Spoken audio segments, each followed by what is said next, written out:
कुछ समय पहले जब हम दिल्ली हाई कोर्ट गए तो हमारी मांग थी टू सर्टिफाई टू अस, यानी कि हमें सर्टिफाई करके दीजिए कि and therefore to the public at large कि 5G टेक्नोलॉजी सेफ है टू ह्यूमन काइंड, आदमी, औरत, बड़े, छोटे बच्चे और भी एकदम छोटे से बच्चे, एनिमल्स यानी पशु पक्षी and every type of living organism. 2019 में हमने RTI एप्लीकेशन में लेटर भेजे थे। RTI यानी राइट टू इंफॉर्मेशन एक्ट, और इसके अंदर भारत का कोई भी नागरिक अपना सवाल भेज सकता है और उसे सीधा और सच्चा जवाब मिलता है। सो हमने भेजा था ये प्रश्न, please advise if any studies have been done about the effects of radiation from mobile towers और antenna to humans, animals, birds, plants or any other living organisms for the following cellular technologies by your department: 2G, 3G, 4G, 5G. Indian Council of Medical Research is one of the most respected and one of the oldest government institutions for medical research. वहाँ से हमें जवाब मिला कि ICMR is conducting a study on effective radio frequency radiation emitted from phone towers 2G and 3G. हमने वही सवाल science and engineering research board of India को भेजा और वहाँ से हमें जवाब मिला, no study supported by SERB have been conducted specifically on the effect of 2G, 3G, 4G and 5G cellular technologies on humans, animals, birds, plants or any other living organisms. एक तरफ टेक्नोलॉजी आगे भागती जा रही थी, 2G से 3G, 3G से 4G और अब 5G की न्यूज़ आने लगी। 2020 में हमने फिर से RTI एप्लीकेशन में लिखा और यही वापस पूछा, specific details of information required, studies done on effects of radiation from mobile telephony, antennae and towers on human beings, animals, plants or any other living organisms by any department of the government of India. हमें पत्र मिला again Science and Engineering Research Board से. As the projects under this program are sensitive in nature, the generated data outcomes from the projects require exhaustive review and validation. No such reports are available in public domain as yet. Also, these studies are not specific to 2G, 3G, 4G or 5G and CDMA cellular technologies. यानी कि वो studies इन पर तो नहीं हो रही थी। हमने जो सवाल दिल्ली में उठाए उनके जवाब हमारे हाथ में थे।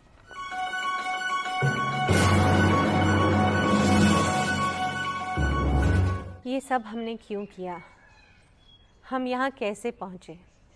आइए मेरे साथ, मैं अपनी 11 साल की जर्नी पर आपको लेके चलती हूँ। वैसे तो काफ़ी सारी डिटेल्स हैं मगर मैं उनमें नहीं जाऊँगी। मैं सिर्फ मोटी मोटी बातें करूँगी जो हुई और जो बहुत इम्पॉर्टेंट थी। 2010 में मेरे घर के सामने एक दिन हम बालकनी में खड़े हुए थे तो सडनली देखा कि सह्याद्री स्टेट गेस्ट हाउस पे, जो बिल्कुल सड़क के उस पार है हमारे, वहाँ करीब 30 मीटर की दूरी पर कोई 14 एंटेना टावर लग गए थे। उस समय में मुझे नहीं पता था ये क्या है। किसी ने बताया ये मोबाइल टावर एंटेना है। अच्छा, उस समय तहलका मैगज़ीन में फ्रंट पेज स्टोरी थी ऑन दिस वेरी टॉपिक और उसमें लिखा था, Tehlka's first ever survey of cell tower radiation in Delhi sounded alarm bells across India. The findings in Mumbai are even more chilling. और अंदर बहुत बड़े बड़े लोगों ने रेडिएशन के बारे में लिखा हुआ था। अब मैंने सोचा ये सब क्या हो गया। चलिए डरने से पहले, कुछ पैनिक करने से पहले अपने घर की थोड़ी जांच करा लेते हैं कि यहाँ पर कोई रेडिएशन एक्चुअली आ रही है या नहीं। उस समय ये बातें कुछ नई नई शुरू हुई थी तो it was not easy to find an agency जो कि आकर ये जांच करे। काफ़ी मुश्किल से हमें हैदराबाद की एक एजेंसी मिली, CTIL। जिस दिन वो आए इत्तेफाक से मैं घर पर थी। तो जब वो अपना पूरा इक्विपमेंट लेके आए थे, कुछ मीटर्स, कुछ प्रॉपर सा, तो फिर वो बालकनीज़ में गए और कर रहे थे। तो एक समय पे उनका जो ऑपरेटर था वो उसने कहा कि प्लीज़ ज़रा मैडम को बुला दीजिए। तो मैं गई, तो उन्होंने मुझे दिखाया कि ये देखिए, ये हमारा मीटर है और ये इसकी मैक्सिमम लिमिट है और हमारी सुई वहाँ तक पहुँच रही है, अगर और हो सकता तो वो चली जाती ऊपर, मगर ये हमारी रीडिंग मैक्सिमम है। तो आई वाज लाइक अच्छा ठीक है। फिर 2-3 हफ्ते के बाद उन्होंने एक प्रॉपरली ऑडिटेड रिपोर्ट हमें भेजी, जिसमें मेरे घर के पूरे मैप बने हुए थे and in red there were blocks made जहाँ पर रेडिएशन हाई थी। और उन्होंने अपनी रिपोर्ट में ये कंक्लूजन्स में लिखा हुआ था, such high level of radiation are dangerous to the health of those who are exposed to such radiations for longer durations. Immediate and persistent effects may be bad quality sleep, minor memory loss, frequent headaches, dizziness, lack of concentration, irritation levels, missing heartbeats, frequent changes in blood pressure, etc. अब ये सब पढ़ के मैं थोड़ा घबरा तो गई। मेरे बच्चे छोटे थे, तो फिर मैं क्या करूं? I started meeting people, यानी कि मलाबा हिल रेजिडेंट्स एसोसिएशन की हेड के साथ। फिर उन्होंने मुझे मिलाया मिलिंद देवरा जी से, हमने पत्र लिखे चीफ मिनिस्टर साहब को। I went to IMC ladies wing, वहाँ पर प्रेजेंटेशन दी, ये सब दिखाया। कहाँ कहाँ नहीं गई, क्या क्या नहीं किया। मैं 1-1.5 साल कोशिश करके मैं थक गई। फिर मैंने सोचा मुझसे कुछ नहीं हो रहा, इसे जाने दो। उस समय मेरे नेबर मिस्टर मुंशी, उन्होंने मेरी मदद करनी शुरू कर दी और उन्होंने मुझसे RTI में एप्लीकेशन करवाई, चिट्ठी लिखवाई और वहाँ पर से कुछ तीखे तीखे सवाल मुझसे लिखवाए। सह्याद्री स्टेट गेस्ट हाउस में मोबाइल टावर्स लगाने की परमिशन किसने दी? किस तरह के, किस प्रकार के और कितने मोबाइल टावर लगाने की परमिशन दी गई है? क्या BMC के सभी रूल्स और रेगुलेशंस फॉलो किए गए हैं? और हमें उन सारे कॉरेस्पॉन्डेंस की कॉपीज़ दीजिए जो BMC, Sahyadri state guest house और मोबाइल टावर ऑपरेटर्स के बीच की गई। 2-3 हफ्ते के बाद देखते हैं कि सह्याद्री स्टेट गेस्ट हाउस के टेरेस पर से सारे मोबाइल टावर गायब हो गए, एक ही बचा था। और फिर RTI का रिप्लाई मिला जिसमें लिखा था 14 मोबाइल टावर्स में से 13 इल्लीगल थे, हटा दिए गए हैं। जब ये खबर छपी तो हमारे फ़ोन बजने लगे, कोई बांद्रा से फ़ोन कर रहा है तो कोई भोपाल से, यही कह रहे हैं कि हमारे घर के सामने भी मोबाइल टावर लगे हैं, आपने अपने घर के सामने से कैसे हटवा दीजिए, प्लीज़ हमारी मदद कीजिए ना। तो हम क्या करते? हम एक एक करके लोगों की मदद करने लग गए। 2013 में पार्लियामेंट्री स्टैंडिंग कमेटी ने हमें इनवाइट किया to make a presentation on behalf of citizens. हम स्पेशली दिल्ली गए इसके लिए।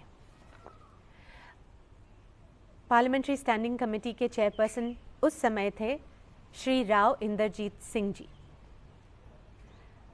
तो पूरा दिन उन्होंने मीटिंग्स की है representatives from ASSOCHAM, AUSPI, department of telecommunications, cellular operators association of India, telecom industry के सारे रिप्रेजेंटेटिव से उनकी पूरे दिन मुलाकात हुई है। शाम को 5 बजे हमारी टर्न आई। 5 बजे हमने प्रेजेंटेशन की उनके सामने and after the presentation almost all the members of the parliamentary standing committee came and congratulated us.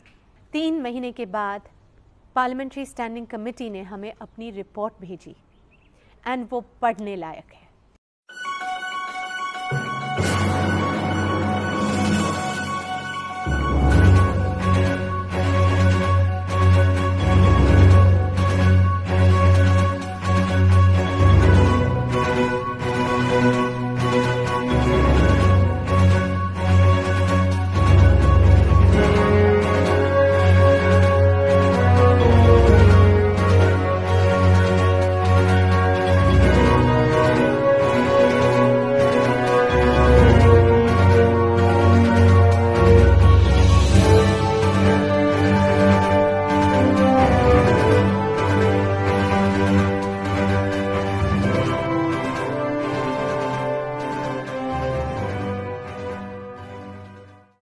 उन्होंने विस्तार में जो recommendations दिए, अगर वो 33 पेजेस थे तो 25 pages were only about public health concern and citizens. 2015 में ICMR इन्होंने अपनी प्रेजेंटेशन दी जिनीवा में World Health Organization and International Agency for Research on Cancer के सामने। डॉक्टर राधेश्याम शर्मा जी उस समय सीनियर डेप्यूटी डायरेक्टर जनरल थे, तो उन्होंने ये प्रेजेंटेशन दी। बहुत ही अच्छी presentation, step by step explanation of EMF radiation. उन्होंने अपनी प्रेजेंटेशन में इतनी सारी Indian studies on the biological effects of EMF radiation इनका वर्णन किया। ये studies Indian researchers and scientists ने खुद इंडिपेंडेंटली की हैं। फिर उन्होंने ये इमेजेस दिखाई मोबाइल फ़ोन टावर्स की, और फिर ये केस स्टडी का वर्णन किया जो कि मुंबई में हुआ था, उषा किरण बिल्डिंग में, जहाँ 6 या 7 कैंसर केसेस पाए गए, बिल्कुल उन अपार्टमेंट्स में जो कि विजय अपार्टमेंट्स के सामने थे, जहाँ पर मोबाइल टावर एंटेने लगे हुए थे। और उन्होंने अपनी कंक्लूजन वहाँ पर ये सुनाई कि वर्ल्ड हेल्थ ऑर्गेनाइजेशन और ICNIRP should accept the fact that RFR emitted from cell phone and cell phone towers has got biological effect, needs to conduct comprehensive multidisciplinary prospective long-term cohort studies in different populations and different countries, but without private funding. 2G से 3G, 3G से अब 4G पे बात पहुंचने लगी थी, मगर on the ground कुछ भी नहीं बदला था। गुलदस्तों की तरह घरों के सामने, स्कूल्स के सामने, हॉस्पिटल्स के सामने मोबाइल टावर लगते ही जा रहे थे। उसी साल हमने PIL फाइल किया बॉम्बे हाई कोर्ट में for regulation on mobile tower installations, और कोर्ट में तारीख पे तारीख, मगर सुनवाई तो नहीं हुई। 1-1.25 साल के बाद एक लेडी जज आई और कहा कि सुप्रीम कोर्ट में ऐसे और केसेस पड़े हैं, उनके साथ इसे जोड़ दीजिए, वहां देखा जाएगा।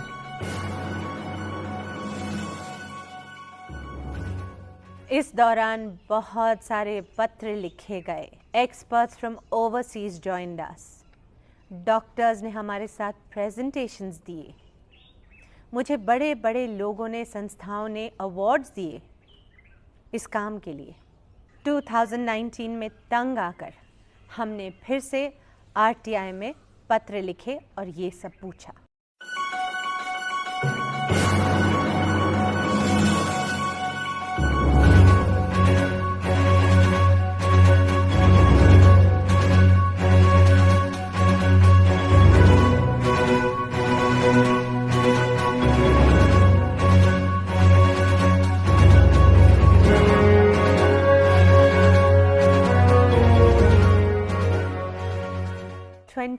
में 2020 में 5G की न्यूज़ और बड़ी आने लगी।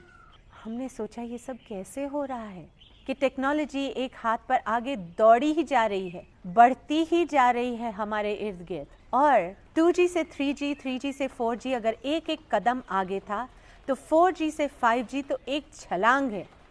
अगर आपको मेरा यकीन नहीं है तो आपके कोई फ्रेंड्स होंगे इन द टेलीकॉम इंडस्ट्री, उनसे पूछ लीजिए। 5G टेक्नोलॉजी के आने पर रेडिएशन की सारी हदें पार हो जाएंगी। दुनिया का कोई कोना नहीं बचेगा जहां रेडिएशन ना हो। हर company faster, better network service देने की दौड़ में हम सबको रेडिएशन के समुंदर में भिगो देंगी। अगर हमने छोटे छोटे बच्चों की सेफ्टी के लिए, आने वाली पीढ़ियों की सेफ्टी के लिए, गर्भवती महिलाओं की सेफ्टी के लिए, बड़े बूढ़े बीमार लोगों की सेफ्टी के लिए, इन पेड़ पौधे पशु पक्षी की सेफ्टी के लिए अगर सवाल उठाया, तो आपको क्या लगता है कि हमने गलत किया?